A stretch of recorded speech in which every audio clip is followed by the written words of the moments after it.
Okay, race fans, here we go. Uncle Sam is in the house. Happy opening day here. Thanks for coming out to Delaware Park. We have a beautiful day, and there's the beautiful American flag there with Uncle Sam and his two assistants riding over to the paddock. Uncle Sam is the popular national personification of the United States federal government, often depicted as an elderly, white-haired man with a goatee, dressed in a star-spangled top hat and red, white, and blue clothing. Originating during the War of 1812, the figure is traditionally linked to Samuel Wilson, a New York meat packer who supplied rations marked U.S. to the United States Army. Samuel Wilson was born in 1766. He lived until 1854, a meat packer from Troy, New York, known locally as Uncle Sam. He would stamp barrels of beef for the United States Army with U.S., which soldiers began calling Uncle Sam's rations. In 1961, Congress passed a resolution recognizing Samuel Wilson as the namesake of the national symbol. Before the popularization of Uncle Sam, symbols like Brother Jonathan and Yankee Doodle represented the U.S. in early American folklore. The term appeared in newspapers as early as 1813, and by the late 1860s and 1870s, cartoonist Thomas Nast helped establish his iconic look with a top hat and striped pants. The iconic I Want You poster, the most famous image, was created by artist James Montgomery in 1917, featuring Uncle Sam pointing directly at the viewers with the caption, I want you for the U.S. Army. In World War I and World War II, the poster was created but was used extensively again during World War II, and over 4 million copies printed between 1917 and 1918. The flag based the face of Uncle Sam on his own with modifications and used the veteran name Walter Bass for the pose. Uncle Sam represents the United States government, particularly in military and patriotic contests. If you are able, please rise for the national anthem.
Please remain standing as the Delaware Park family is honoring the memory and legacies of Hall of Famer King T. Leatherbury, jockey Greg McCarron, jockey Russell Rags Reynolds. Let's start with King T. Leatherbury. There he is, the Hall of Famer.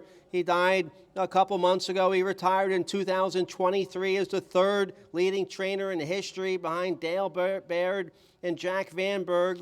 He was a leading trainer here in Delaware 3 times back in the 70s and 1 time in the 80s. The Hall of Famer King T. Leatherbury. Let's talk next about Greg McCarron, the jockey who rode here at Delaware Park. Greg McCarron had a great career. He won 2,400 races in a 24-year riding career. He won the Grade 1 Delaware Oaks in 1974. He won the Grade 2 Rosemont in 76. He won on Blue Hen in 1977 and on Open Fire in 1980. Greg McCarron. The Hall of Fame horse of Fleet Alex. Of course, he broke his maiden in his career debut here at Delaware Park.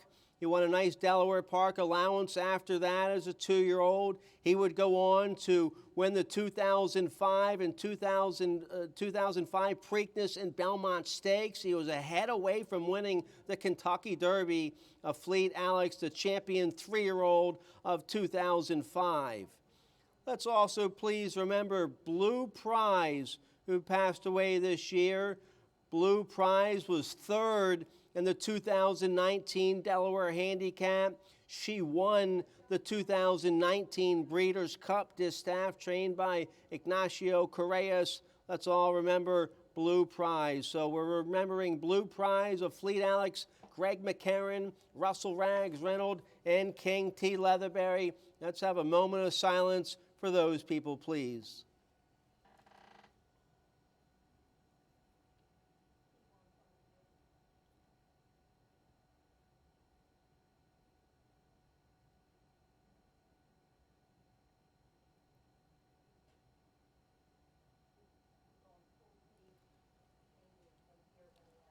Okay, thank you very much, Uncle Sam and his 2 loyal assistants. You look beautiful out there on your horses with the beautiful American flag. That's a beautiful America 250 flag we have out there in the infield right below the American flag, so check them out if you're out here today. All right, race fans, get tied on a big 8-race card, some big fields. We have pick 5s galore. Let's get to our track announcer, Josh Brown, the voice of Delaware Park, for today's scratch